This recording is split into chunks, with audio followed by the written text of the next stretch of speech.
the fallout from those Russia talks. In Fox Business' Susan Lee on why Fed had the investors rushing to sell today. But we begin with Peter. Peter. Hey, Charles. Yeah, called one of the most consequential Federal Reserve meetings of the pandemic so far. Wall Street was trying to figure out when the stimulus punch bowl would be taken away. Now, as expected, interest rates were kept on hold near zero this time around, but stock markets did sell off on hints that higher prices might force rates to go up sooner than anticipated. Bottlenecks, hiring difficulties, and other constraints could continue to limit how quickly supply can adjust, raising the possibility that inflation could turn out to be higher and more persistent than we expect.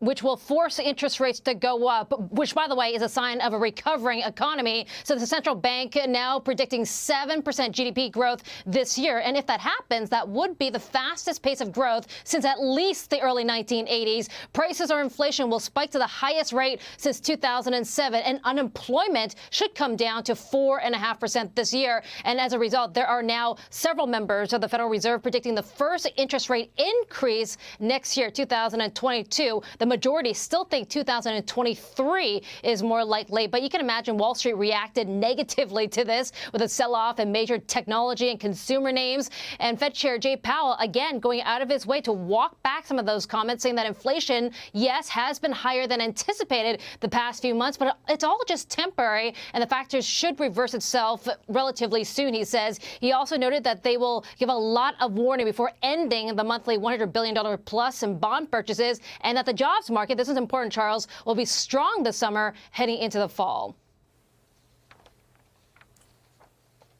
All right, Susan, thank you so much. As Susan pointed out, folks,